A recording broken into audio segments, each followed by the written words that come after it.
Hey there folks, this is Aaron here from evacstation, here to remind you that if you like this podcast, if you like these movie podcasts we're doing, whether it's going to be this show or upcoming Ringside Ramble show, we hope that you donate some money to our Patreon. Any little bit will help us out and get more shows like that onto our network, and even make the quality of the shows you're listening to right now even better. And, you know, that's a good thing. You want better shows. I want better shows. And I want more time to work on those shows. So go on to Patreon right now and donate a little bit today. And we'd appreciate that. Thank you very much. All this time I'm waiting on the ground, way down, everything is screaming, cicada. You and me got a circle back. Hello, Internet, and welcome to the After Credits Cast.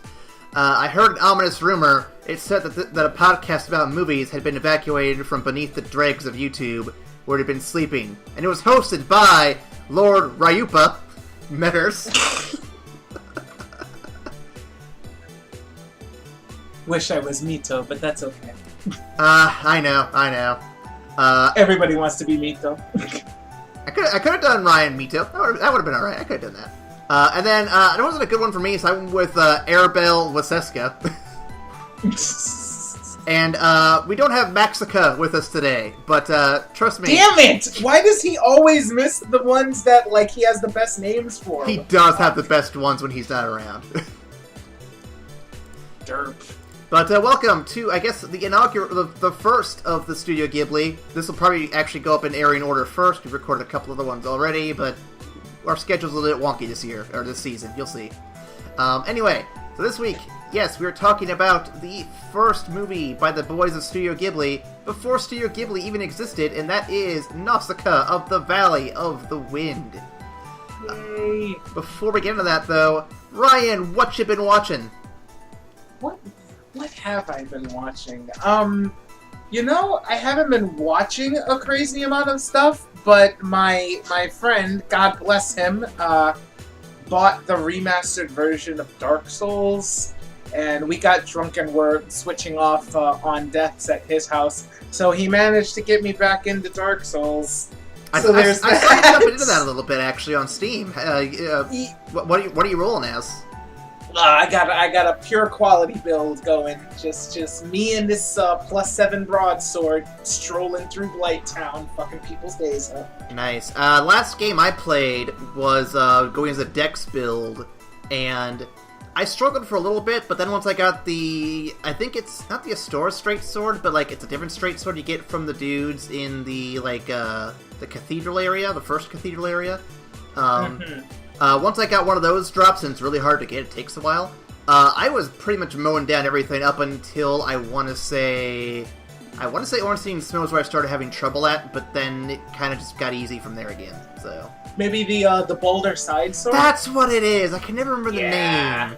I got one of those as a random drop from one of them from the night. Yeah, so no, I know what you're talking about. Oh, I remember why I kept the name wrong all the time, because I remember my buddy, who's more into this game than I was when I first got into it, he called it the Baldur Swag Sword. Good shit. Yeah, but that's what I've been quote-unquote watching. I've been watching myself die in Dark Souls. Like, why have I done this to myself? Well, as for me, I have been watching movies for other podcasts we'll be launching ideally in August. I'm not going to give too many details away, but let's just say it's a shorter podcast with a lot of more silliness going on. Nicole and I are working on it, and I think y'all are going to love it. We had a lot of fun making it. So y'all hurry up and sub. Hurry up and sub, do it. I'm hoping to find a way to advertise that show really hardcore, because I want to make sure the work we're putting into it is like getting noticed, because oh my god, it's so beautiful. But aside from that though, I guess you could technically say I've been watching Telltale's The Walking Dead Season 3, because I started that up recently. I'm in the final chapter, and I like some of what it's doing, because there are some good ideas in it. I don't like a lot of the other stuff it's doing, because it's trying to do so much at once, and it doesn't seem very focused on any one idea. So, yeah. it's a mixed bag. I like it and don't like it. It's still not as good as the first season. I don't think anything's going to be, but that's just me. But with that, Ryan, should we kick into our movie this week? Yeah, I'm down. Alright, so let's go ahead and start off with a bit of a background here. This week, we are kicking off Studio Ghibli's Summer Slam with Nausicaa of the Valley of the Wind. This movie was released in 1984 in Japan. It is star-studded cast for the English dub, featuring very famous voices like Mark Hamill, Patrick Stewart, Uma Thurman, Edward James Olmos, and Tris McNeely, to name a few. This movie won 3 awards. It won the Best Short Film at the Fanta Festival. Fanta Festival. I may have typed that one, I'm not sure now. I've got to just second-guess myself the whole time now.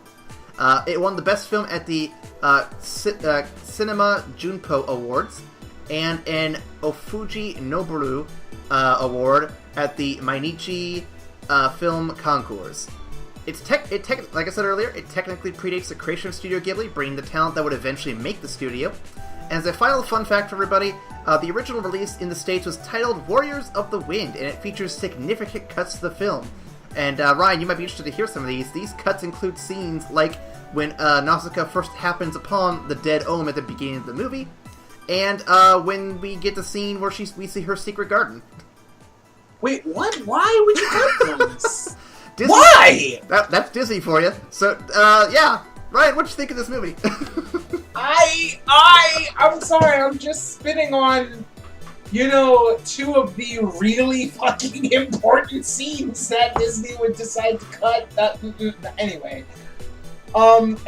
Short answer, I really liked it. I really enjoyed it. It's such a wholesome movie. Like, it involves kingdoms and governments doing, like, really fucked up shit, but... Oh, that never happens in real life, Ryan. What are you talking about? Of course not. But in essence, it captures, like, all the good aspects of humanity into one person. Nausicaa is the perfect cinnamon roll. She is too good for this world. She is too pure. And I was low-key about to riot when I thought she died at the end of the movie. I was like, no! Because you get to that scene where all the Ohm are charging, and she lands with the baby, and she just stands in front of them, and you expect them to stop, and then they run right over her. I was like, no! I kind of laughed at that moment at the same time, though, because it's so silly looking, but at the same time, it's like, oh man, they actually committed to this. Where's this going? Yeah, because she just, like, bounces up, like, boop! I was like, oh shit, alright, no, fuck it, alright, everybody's dead. Humanity needs to be wiped off the face of the earth, we'll start again.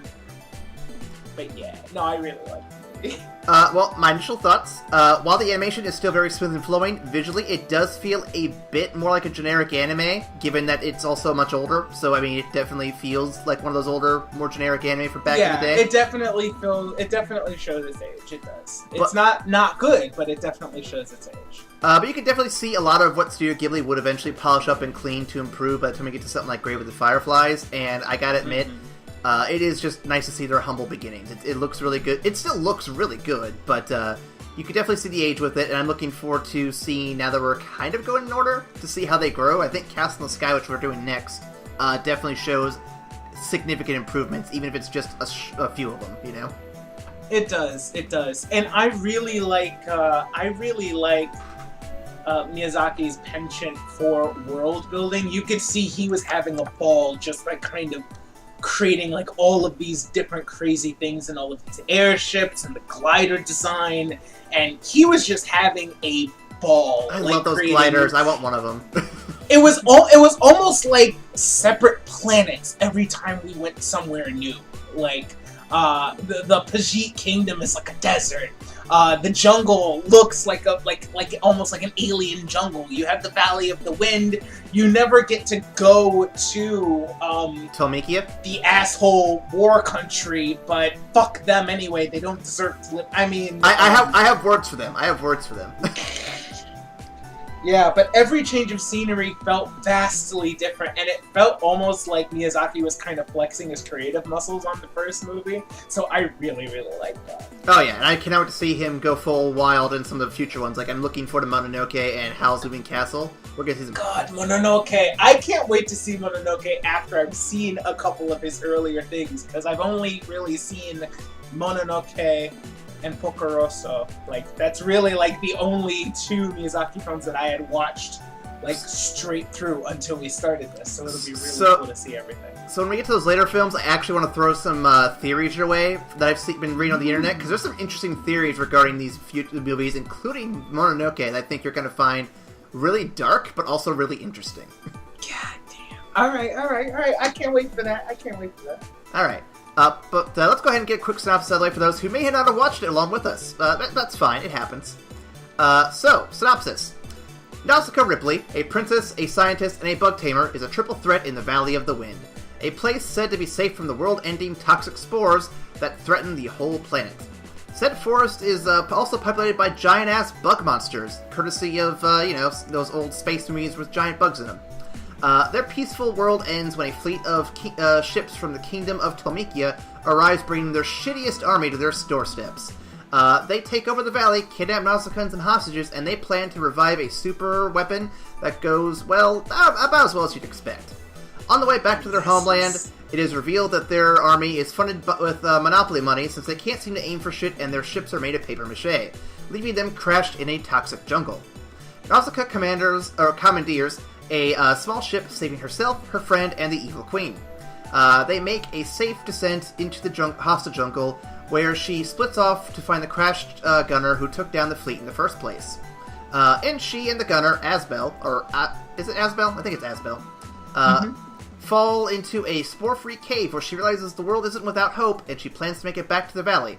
The rest of the hostages manage to return to the valley to inform Lord Yupa, played by Patrick Stewart, what happened. He leads a search to retrieve the princess while the evil queen escapes to get more aggressive with the locals. Asbel and Nausicaa Asbel takes Nausicaa back to his homeland to show him what the Tomikians had done to his home and to his home to see what it's been destroyed. I typed that up very poorly. The Fire Lord of Pajit argues that Nausicaa is clearly wrong, so he locks her in the brig. The people of Pajit help her escape just as shit is going down. Lord Yupa finds her during this escape, and they race back to the valley, where a stampede of Ohm are ready to kill everything in their path. Some Pajit have enraged them by injuring and taking away a baby Ohm. During all this, the wind in the valley has stopped blowing. That's important. Don't forget that. That's super important. The evil queen attempts to fight them with Meltman and his power to melt. But all fails in the long run. Nausicaa saves the baby and is trampled by the stampede. All's thought lost until the Ohm eventually stop. They use PG tentacles to revive her and change her clothes, allowing an age-old prophecy of the wind returning to the valley to come true. The people of the valley are spared and proceed to live the rest of their lives in peace with the bugs of the jungle. So Ryan, what'd you think of that movie now? Good stuff, right? I really liked it. I mean, although instantly, as soon as you hear the prophecy of the man in blue who will come and bring light back to the world after 1,000 years of darkness in a field of gold, I'm like, so that's Nausicaa. Like, literally, as soon as I heard it, was just like, that's Nausicaa. It's literally she is literally the only character who's constantly wearing blue the entire fucking movie. Nobody said anything? Nobody said anything. It's only until she changed to a different blue dress and was in the midst of all the Ohm tentacles that they were like, oh shit, she always wears blue. Yeah, that's her. I think she's she's the prophecy. Yeah. See, that's what I want to turn to somebody and be like, does anyone else in this village wear blue? I mean, what the fuck? Yeah, no, seriously. Like, it is noticeable. I think the only time she isn't wearing blue is when she swaps clothes with that handmaiden from Pajit to leave. I think that's the only time she's not wearing blue in the whole movie. I could see that. And I gotta say, that scene where she actually does make the escape from the Pajit ship, that was pretty cool how everyone was willing to band together with her like that. That's awesome. Yeah, I mean, I it was good to see. It was good to see, like, the women and children, like, oh my god, I am so sorry for what our country has done to you. Like, literally, like, this poor fucking valley that was literally just sitting there minding its own business, and then the rest of the armies of the world decided to come fuck them over. It sounds super familiar. Boy, but I was glad to at least see somebody say, we're really sorry this is happening. This absolutely does not deserve to be happening to you. We're sorry. Everybody else was just like, oh, our ship crash landed there? Well, let's go take their ship. So I want to touch on the animation of this movie real quick. So, yes, as I said before, it's aged a little bit, no question. But looking at it, though, it reminds me of the old school. Like, I think the best comparison I have for it is the old Transformers from the '80s movie. That one was really good, and it kind of has that same, still smooth, but you can still see a lot of the old school style of animation in there. And I guess my first question I want to throw your way, Ryan, is how well do you think this movie's aged, and do you think that what it's trying to convey is still relevant to a modern audience?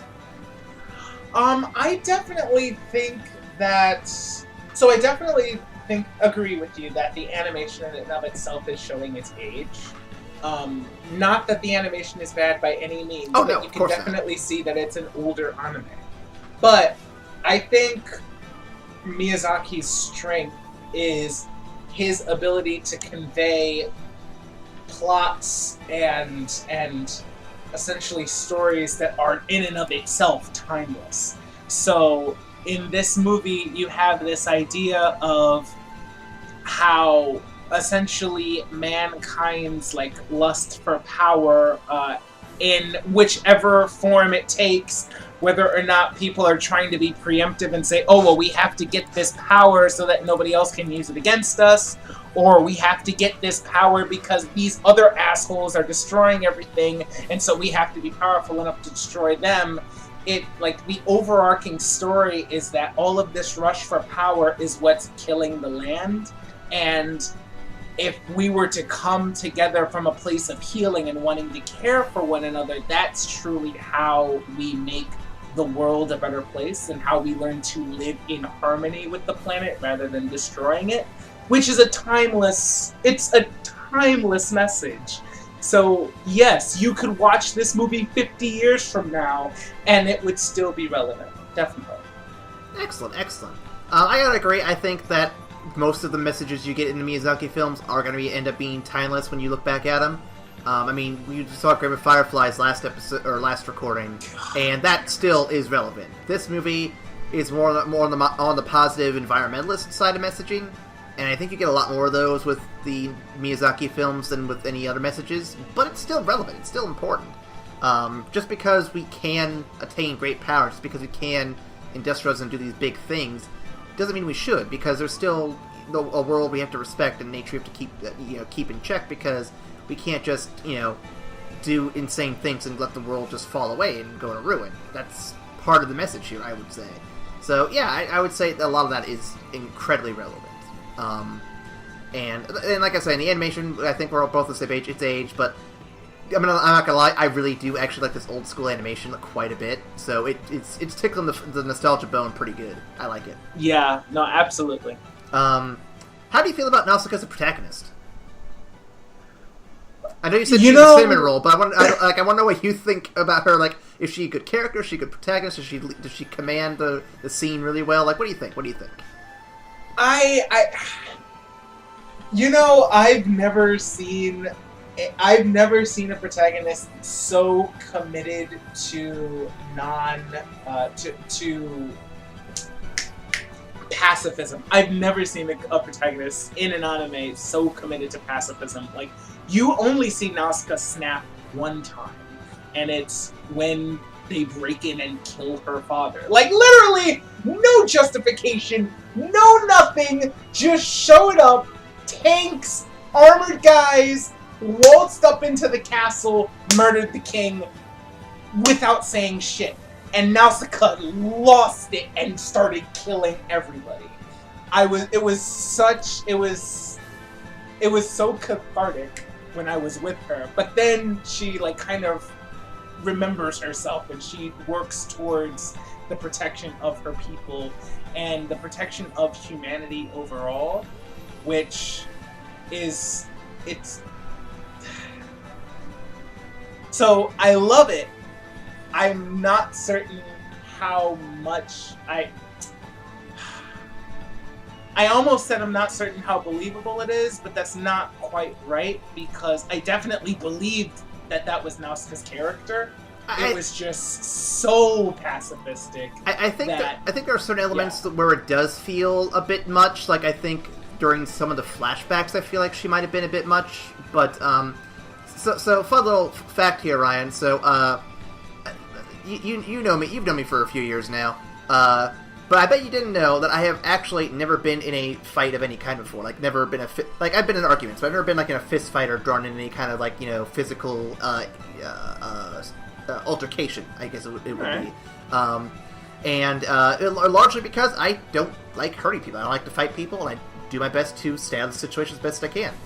And I would say the pacifism Nausicaa is bringing might be portrayed a little extreme, but I think that it's definitely a believable trait overall, and it definitely fits in with the more bookish, scientific character she's portrayed as, with some of these extra scenes we get in this cut, where you see her trying to rebuild these plants with her little secret garden / lab, where she's learning about how the underground caves are like safe and learning how that works. So she's a very intelligent, very cerebral, not cerebral, but very, I guess, like I said, science-oriented character. And so the pacifism really does kind of fit that mold, I think. And to add to that, she is not the most pacifist character I've ever seen. There's actually one character I can think of who may be able to take that crown from her, and that is the Avatar himself, since he went out of his way to find a peaceful solution to defeat the Fire Lord, after all. I'm just saying, it's not unheard of. Look,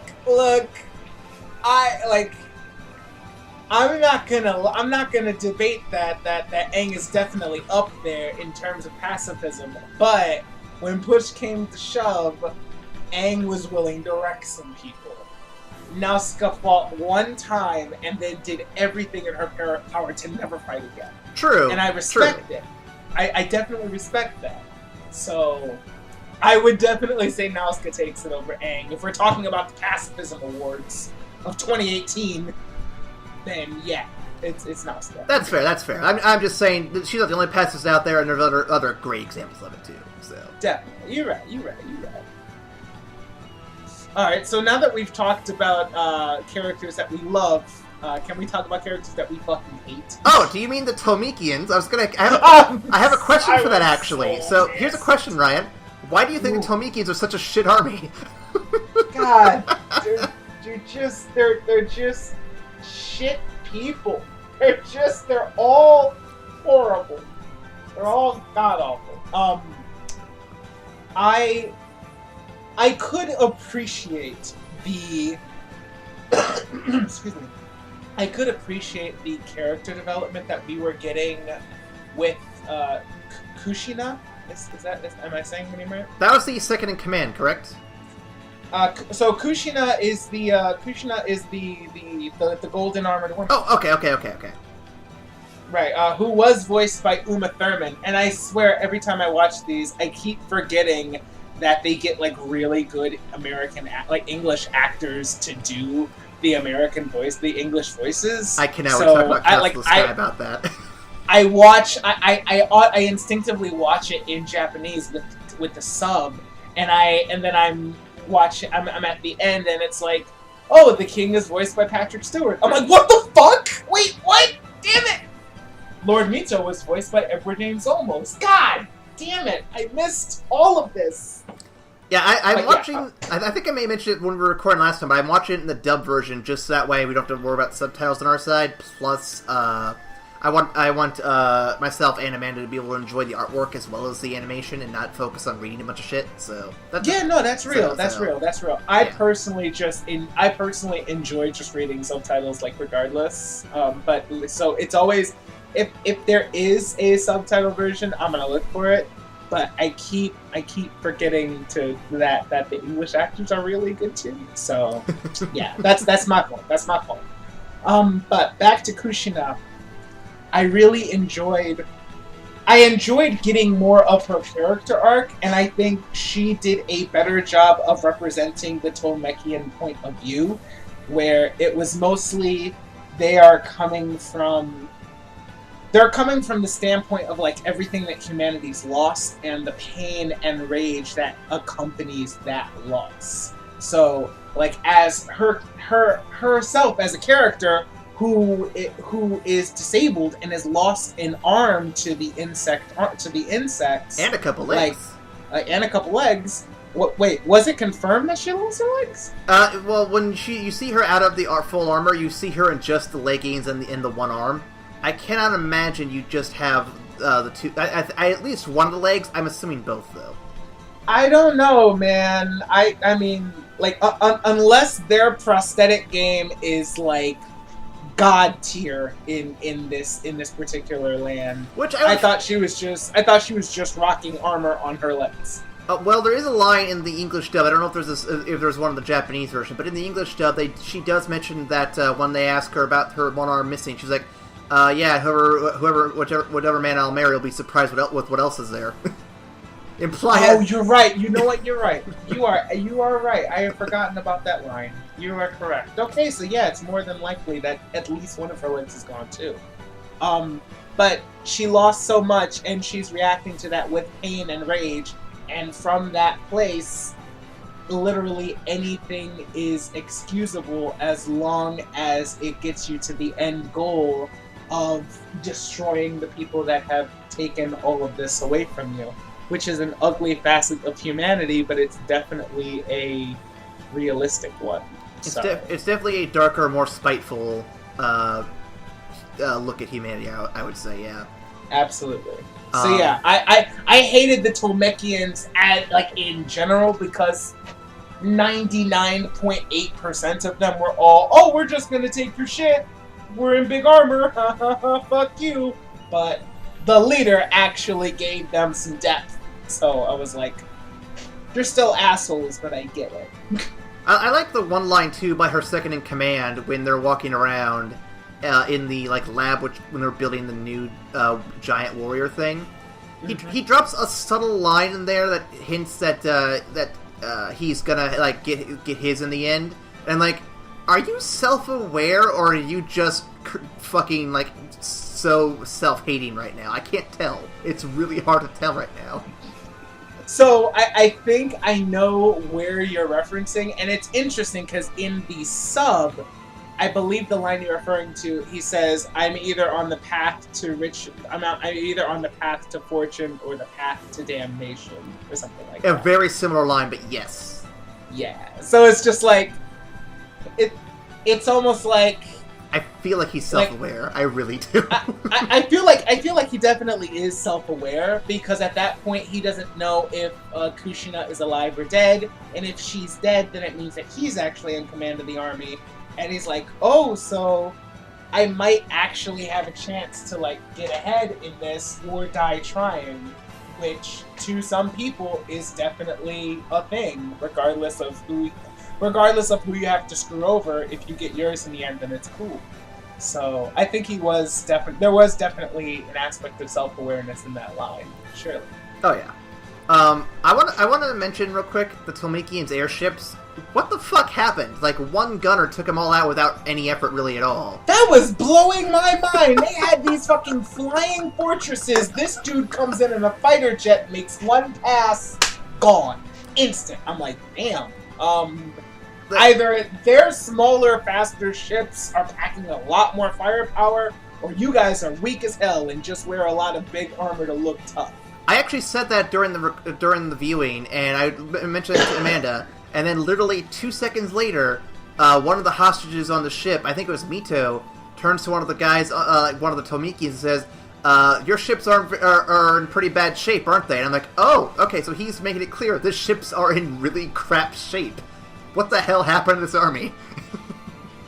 Yeah, which is another believable aspect of humanity, like the idea that you put on the biggest airs and like puff yourself up the biggest when you're weak, like in an attempt to like kind of scare people off before they try you. You know what I mean? Oh yeah. So yeah, no, that's definitely a big aspect of the Tolmekians, I think. It's like taking to Twitter and saying you have the biggest button. Yep. That's a little too realistic for my anime there. A little too real. It's a little too real. Okay, so, tangentially related to the Tolmekians, were you expecting anything more from the Giant Warrior in that last scene where it shows up? To be honest, I didn't know what to expect, period, from the Giant Warrior. I knew it was going to be bad, and I'm glad that it kind of fell apart. Oh yeah, I mean, visually it was stunning. I loved how it fell apart and melted on her. That was cool. Yeah, no, it was really good. I'm still not entirely sure where the Giant Warriors come into play, like with the story of the world. Yeah. Like the rest of the world building makes a lot of sense. You know, like essentially humanity screwed over the Earth and poisoned the majority of the topsoil. These fucking 7 giant men of fire from God knows where show up and fucking raise like the majority of humanity to the ground. These jungles start springing up from that as a result, or from the Ohm, or whichever. And it's toxic to humans, but only because of the poison that they cast into the earth. But the jungles themselves are almost acting like scabs so that the planet can heal itself, which I thought was a fucking phenomenal twist on the story. But I still don't know where the Men of Fire show up. I don't know where the Giant Warriors come from. What? So I'm looking at the wiki right now to kind of get an idea of where they came from. And let's see, the history. God Warriors were important during the 7 Days Fire, in which they likely destroyed most of the world in the past. They eventually broke down and were destroyed by the end of the Ceramic Era. They seem extinct. By Nausicaa's time, the metal yada yada yada are a common sight across the landscape. However, a live God Warrior is discovered by the Pajit, yada yada. So it doesn't really give an origin as to where they're supposed to come from. You know what I was almost expecting, but it didn't like fully form into my mind. I was kind of expecting the Giant Warriors to be like the last super weapon created by humanity. I could believe that. That makes That's sense. why I was kind of waiting for that to happen. Well, and like for that to have been revealed, but it didn't really. I was just like, yeah, alright. Well, so a theme running through a lot of the Studio Ghibli films, and we'll see it in Castle Sky a little bit, is that super weapons, the man-made super weapons, don't always tend to work out well for the humans. Yep. And so I'm willing to bet that these warriors were definitely made by humans during some kind of war leading to that 7 Days Fire and the situation that we're in the movie now. So I could believe that. I could follow that. Okay, so a few more questions before we move on to our next segment. So, Ryan, I sent you in Skype a list of the various cuts that were made in the original Warriors of the Wind release. So I guess my question is, do you feel any of the cuts, have you had a chance to look at it yet, do you feel any of these cuts were at all appropriate, or do you think they all needed to have been in the movie the whole time? Let me take a look real fast. One I'll point out too while you're reading is let's see, I remember where it is. So when Nausicaa departs from with the Tolmekians, the children in the valley give her this little gift, and it kind of does characterize her a little bit with her being friendly to them and everything. It makes the villains look more villainous because like hurry the fuck up and shit. But it's a scene you could have easily dropped because it took up airtime and you didn't really need that 3 minutes of oh hey bye kids. we'll never see you in the movie again, but later. Yeah, that's so some of these that I'm seeing, they definitely do a lot to endear you to Nausicaa and to really make it, it's like, hey, I mean, this girl is literally the best person on the planet. Like, literally everybody that knows her is just like, oh my god, the princess is the best person ever. And I love it. It absolutely feels great and adds to the movie. But it's not essential. So like her returning to the Valley of the Wind and like Yupa being asked to be the godfather or of a newborn girl, or like I hope she becomes as strong as the princess. Like, I mean, that's like some of those things, like, they add to it definitely, but they're not like necessary. Now, like, let's see here. Now, Nausicaa remembering an episode from her childhood in which she attempted to protect a baby Ohm from the village leaders. I definitely think that's essential because it shows her not in blue. That's like one of the other rare moments that she's not in blue, but in a field of gold, protecting a baby Ohm. It's like it's the past, but foreshadowing the future of the movie and the prophecy. It just adds more to the prophecy undercurrent, in which everybody who's paying attention to this movie is like, yeah, no, Nausicaa is the prophesized person in blue. They just keep fucking up the gender. So yeah. Another one I'm seeing here that definitely needed to stay in. While Kushana and Kurotawa, he's the second in command for those listening, wait for the Pajit assault, they release Gol and the other valley hostages, and this is when Obaba discovers the wind has ceased blowing. That seems really relevant for the theme of the film. Yeah, seriously. like the wind not like ceasing to blow is huge, and it also it's part of the title of the film. Yeah, and it also gives Kushana more character development. It shows how intrigued she is by Nausicaa, because once she does that, like, as she's doing that, she's sitting there like, I want to wait for her airship. I want to see if she was able to make it out of the heart of the jungle. She intrigues me. Like if she makes it, I feel like I want to get to know her. It's just like this super battle-hardened woman who's like chosen the bloody path and like will give anything for revenge, is slowly being convinced that there's a better way by this little girl who wants nothing more than to save everybody. I think that's very important to her character development.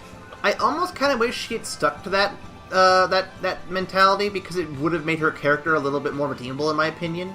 And I wish the second in command had been the one that got the giant warrior out. That would have made a lot more sense to me. Yeah, I do believe. I believe that. Like, in the end, there was literally nothing redeemable about the Tomekians. Nothing. Not a goddamn thing. Even as the anime is ending, even as the movie is ending, and we've got this beautiful music playing in the background, all you see is the Tomekians went back home. They fucked off because fuck them. Why are they even here in the first place? Alright, I got a couple more here. Ugh. So Ryan, what book design really stuck out to you the most, and which one did you really enjoy the most? Oof. I know my answer. I'm gonna go real quick. Oof. Yeah. So during the moment when she's attempting to save Asbel from his death, there's that giant-ass flying, like, dragonfly. That was dragonfly so tapeworm type nonsense. That was fucking epic. And it animated so well. It was perfect. I loved it. It was super good. No lie, that was super good. Okay. Since you took the one that I was also trying to think about, I will go with the second pick that was also fighting it, and it's gonna be obvious, but I really love the design of the Ohm. They're really good. They're really, really interesting. Like, you can tell that there is something like bordering on supernatural about them. And I really love the sitar music that shows up literally every time they just appear. I love that they're called ohms, first of all, which signify the universe. I love the sitar music that shows up every time they're there. I just love them. They're just so cool. It's almost like they represent the cosmic balancing of the scales. Like, humanity has thrown things so far out of whack that the cosmos literally had to reach out and say, hey, stop. So yeah. Yeah, they did a lot of good work with the creature design. I'd love to see, not necessarily a sequel, but I'd love to see just like more of these monsters and shit. But we'll see more creatures of unique designs in future films, so I'm hoping that itch will get scratched pretty soon. I'm loving it though. Definitely. I mean, like I said earlier, I feel like Miyazaki, like if this is the first one, which I was unaware of until you told me, but if this is the first film for Studio Ghibli, before it was even Studio Ghibli, then I definitely feel that Miyazaki was just kind of stretching and flexing his creativity muscles and just wanted to throw a bunch of shit out there. So you could tell he was having a blast just creating these giant-ass bugs that represent the forest that is actually healing the planet, but seems deadly at first. It's really cool. Fun fact for you, actually, Ryan, if you're interested. Did you know this movie was based on a manga? Really? Yeah, there's actually a Nausicaa of the Valley of the Wind manga you should definitely check out, because I know you're a manga reader as well. I thought maybe you'd be interested in checking it out. Oh, cool. It's obviously old. It's obviously old, but it's definitely got a lot of the stuff we all know and love from this movie. So definitely something worth checking out if anyone else out there is interested. Do you know if the story continues past this, or if it just, in general, tells the story of the movie? I know the story of the movie is told. I don't know if there's stuff that comes before or after it, though. I haven't actually had a chance to read it myself. I just know it exists, and I have to actually go look for it now. Okay, alright. Yeah, I'll definitely keep my eye out for that one. And then final question in the discussion section. Did you find the music's tone at odds with the film at certain points? I kind of did a little bit. It was weird. I'm not recalling any music choices that kind of took me out of the moment. But what do you have? So there were a couple moments where the music kind of got a more faster, action-y kind of pace. But they were during scenes where things were kind of like mellowing out and calm, and you were just like looking over a vista. I think an example of, and I don't remember for sure, but I think when you first see the Pajit village, you do see a little bit more of a like faster paced song going on. But you're just looking over a dead village, and it's like, why is the music suddenly getting all amped up? This seems like a moment where you'd play like a fucking not Drain Lake, but Majula kind of theme, very slow and somber kind of deal. I don't know, but it happened a couple points. I was just kind of thrown off by it. I can understand the music choice for like the dead village of Pajit, because like they were expecting to get there and see a normal village, but the fact that like everything is like dead and burned really signifies that there's something drastically wrong. And that it's not just somber, like they were trying to beat the clock and they got there too late. It's like they were going there and surprise, everybody's dead. So something's really, really wrong.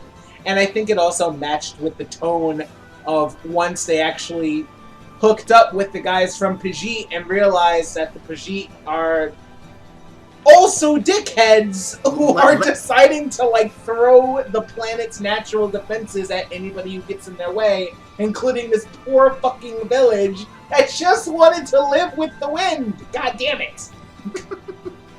So yeah, I think that made sense to me. That's why it didn't throw it off for me, because it signified that there's something drastically wrong happening.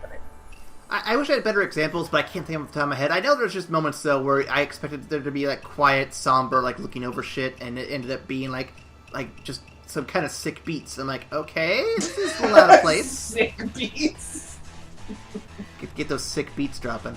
Alright, so Max isn't here, so I don't want to throw a trivia game at you this week, Ryan. Instead, I have one, I guess you could call it a discussion question to throw your way, and that is,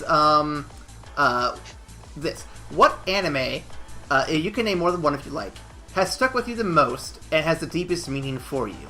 And what is that meaning and why? It's a bulky question, but I'm curious what your thoughts are. Ooh, man. Okay. Okay. Ooh. Man, you hit me with the big question. Do you have an answer prepared? So I feel I'm like I torn need between. to think on this for a second. I'm torn between two because it really depends if you consider one of them to even be an anime or not. I do, but there are other people who argue otherwise. So for the one that's actually an anime, 100%, no one can argue it.